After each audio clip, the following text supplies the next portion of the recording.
చాలా ప్రశాంతమైనటువంటి చిత్తముతో నేను అంతర్లీనమైనటువంటి తపస్సుతో రాయాల్సిందే బ్రహ్మసూత్రాలు. కాబట్టి ఆ బ్రహ్మసూత్ర భాష్యము ఎలా ఉండాలి, అది ఇలా జనసందర్భంలో ఉండకూడదు, ఎక్కడైనా ఏకాంతమైన మహాతపస్సంపన్నమైనటువంటి గుహల్లో ఉండాలి అని స్వామివారు ఉత్తరం వైపుకి ప్రయాణం చేశారు. కాశీ నుంచి పూర్తి ఉత్తర భారతం అంటారు కదా, ఉత్తరప్రదేశ్, ఉత్తరాఖండ్, అఖండ ఉత్తరములో మూలము వచ్చేది అది ఉత్తరాఖండ్. ఆ ఉత్తరమైనటువంటి వైపుకి ప్రయాణం మొదలుపెట్టారు. ఎందుకు అంటే ఉత్తరము మానవులందరికీ కూడా పరమశాంతినిచ్చేటటువంటి ప్రదేశం, ఆ దిక్కే శాంతినిస్తుంది. కాబట్టి ఆ ఉత్తరం వైపు మహర్షి సత్తములు చాలామంది ఉంటారు. వాళ్ళందరినీ కలుసుకుంటూ వాళ్ళతో సంభాషణ చేస్తూ వెళ్ళొచ్చు అని మెల్లిగా ఉత్తరం. అందుకనే మేము సంధ్య వార్చేటప్పుడు కూడా పూర్తిగా ఓం నమో గంగాయమునయోర్మునిభ్యశ్చ నమో నమో గంగాయమునయోర్మునిభ్యశ్చ నమః, సంధ్యాయై నమః, సావిత్ర్యై నమః, గాయత్ర్యై నమః, సరస్వత్యై నమః, సర్వాభ్యో దేవతాభ్యో నమః, దేవేభ్యో నమః, ఋషిభ్యో నమః, మునిభ్యో నమః, గురుభ్యో నమః, పితృభ్యో నమః, మాతృభ్యో నమః అని చెప్పి కామోకారిషీ నమో నమః, మన్యురాకారిషీ నమో నమః అని చెప్పి ఎక్కడ చెప్తున్నాం? నమా గంగాయమునయోర్మధ్యేయే వసంతి, నమో నమో గంగాయమునయోర్మధ్యేయే వసంతి అని చెప్తాం. గంగా నది ఎక్కడ పుట్టిందమ్మా? హిమవత్ పర్వతాల్లో పుట్టింది. యమునా నది ఎక్కడ పుట్టింది? హిమవత్ పర్వతాల్లో పుట్టింది.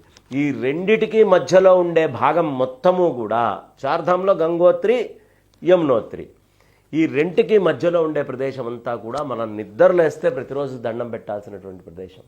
మహాత్ములందరూ అక్కడ ఉన్నారు అని చెప్తారు. అలాంటి ఆ అద్భుతమైనటువంటి అటువైపు ప్రయాణం చేస్తూ స్వామివారు రకరకాలైనటువంటి పుణ్యతీర్థాలను చూసుకుంటూ వెళ్ళారు. ఎన్నో రకాలైనటువంటి పుణ్యతీర్థాలు అక్కడ ఉన్నాయమ్మా. అక్కడ చివరికి సిద్ధక్షేత్రమైన బదరీ క్షేత్రానికి వెళ్ళాలి అని నిర్ణయించుకున్నారు. బదరీ క్షేత్రంలో నరనారాయణుడు తపస్సు చేశారు. నరుడు నారాయణుడు అనే మహర్షులు వాళ్ళు మామూలు వాళ్ళు కాదమ్మా, వాళ్లే మళ్ళీ కృష్ణ అర్జునులుగా పుట్టారు అని కూడా చెప్తారు. అలాంటి నరనారాయణులు తపస్సు చేసుకున్నటువంటి ప్రదేశం. ఊర్వశి వచ్చింది, ఆయన రంభ, మేనక వీళ్ళందరూ వచ్చారు. ఆయన ఏదో బాగా వాళ్ళ ఇంద్రియాల మీద పనిచేయాలి అని. నరుడు పెద్దగా అరిచాడు, హుమ్మని అరిచాడు, భయపడి వెళ్ళిపోయారు వాళ్ళు. నారాయణుడి దగ్గరికి వెళ్తే కళ్ళు తెరిచి వాళ్ళని చూసి, ఓసి మీరు మీ అందం గురించి మాట్లాడుతున్నారా అని ఒక్కసారి ఇలా తొడ మీద చరిచాడు. ఆయన తొడ మీద చరిచేటప్పటికీ ఒక అమ్మాయి పుట్టుకొచ్చింది. ఆమె పేరే ఊర్వశి. నారాయణుడి ఊరువుల నుంచి వచ్చింది కాబట్టి ఊర్వశి అంటారు.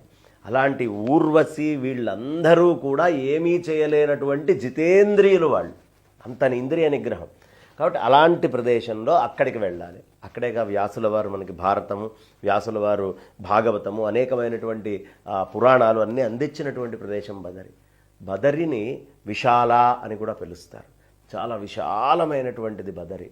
కృష్ణ పరమాత్మ ఆయన అవతారాన్ని చాలించేటప్పుడు ఆయన పూర్తిగా నాయన ఇక్కడ ఉండకు, నువ్వు ధర్మ ప్రచారము అటువైపు వెళ్ళి ఏది బదరీ క్షేత్రంలో ఆ విశాల క్షేత్రానికి వెళ్ళి చెయ్యి అని బదరిలో ఆయన తపఃపీఠాన్ని మొత్తాన్ని అక్కడికిచ్చి పంపిస్తారు ఉద్దవాదులతోటి. కాబట్టి అంతటి మహత్తరమైనటువంటి ప్రదేశం. అక్కడికి స్వామివారు బయలుదేరారు. ఎలా ఉంటుందయ్యా శిష్యులతోటి బదరీ క్షేత్రానికి వెళ్ళేటప్పుడు అంటే, ఒకప్పుడు బాగా వేడి ఉంటుంది, ఓ దగ్గర భయంకరమైన చలి ఉంటుంది, అసలు తట్టుకోలేమన్నమాట. -డిగ్రీల్లోకి వెళ్ళిపోయి హిమవత్ పర్వతాలు, భయంకరమైన వేడి, భయంకరమైన చల్లదనం. ఒక దగ్గర సమశీతలంగా ఉంటుంది, ఓ దగ్గర బాగా ఎత్తుగా ఉంటుంది, ఓ దగ్గర బాగా దిగుడు, ఇట్లా కాలు వేయంగానే జారిపోయి పడిపోతామా అన్నట్టుగా ఉంటుంది. ఇలా ముళ్ళుంటాయి.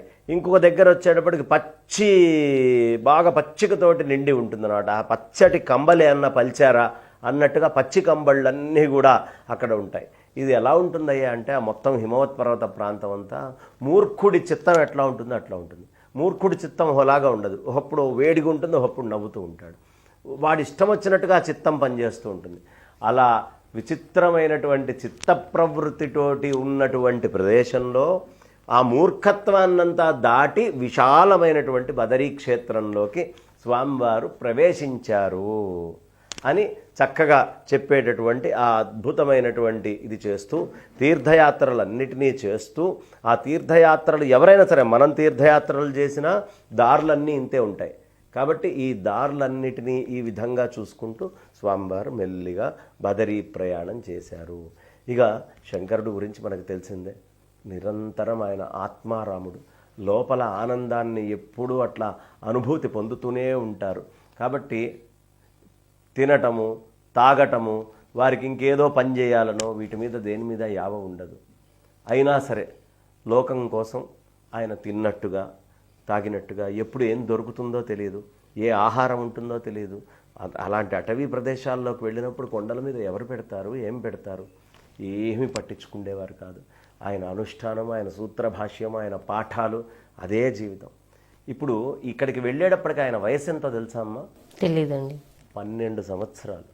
ఒక 8 సంవత్సరాల పిల్లవాడు ఇక్కడి నుంచి మధ్యప్రదేశ్ 2000 కిలోమీటర్ల, అక్కడి నుంచి ఆ గురువుగారి దగ్గరికి వెళ్ళి 12వ ఏట ఆయన బయలుదేరి కాశీకి వెళ్ళి కాశీ నుంచి బదరీ క్షేత్రానికి వెళ్తున్నారు.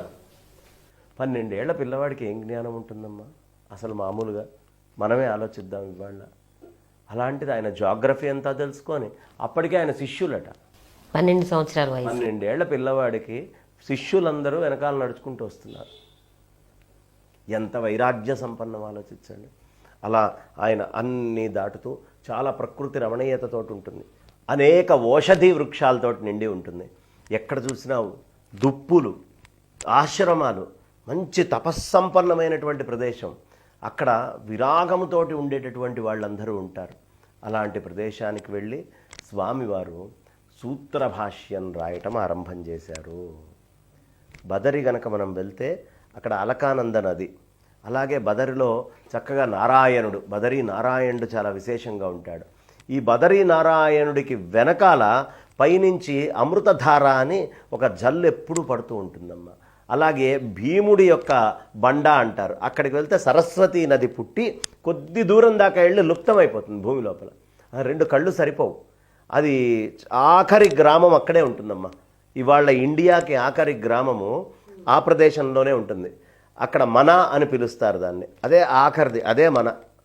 కాబట్టి అక్కడ ఆ అద్భుతమైనటువంటి ఆ ప్రదేశానికి వెళ్ళి అక్కడ కూర్చొని, అక్కడ స్వామివారు ఆ గుహ దగ్గర ఉండి, ఎక్కడ వ్యాసుల వారైతే ఇవన్నీ రాశారో ఆ ప్రదేశంలో కూర్చొని వారు తపస్సు చేస్తూ బ్రహ్మసూత్ర భాష్యాలని, 40 ప్రకరణ గ్రంథాలని, భగవద్గీత భాష్యాన్ని, అట్లాగే 10 ఉపనిషత్తులు ముందు రాశారు. ఏంటా 10 ఉపనిషత్తులు? ఈశ, కేన, కఠ, ముండక, మాండూక్య, ఐత్తరేయ, తైత్తిరీయ, బృహదారణ్యకము, ఛాందోగ్యము, ఈ 2 రాస్తూనే ఇంకొక 2 ఉపనిషత్తులు కూడా అదనంగా రాశారు. నృసింహతాపిన్యుపనిషత్తు, అలాగే మన అద్భుతమైనటువంటి శ్వేతాశ్వతరం మీద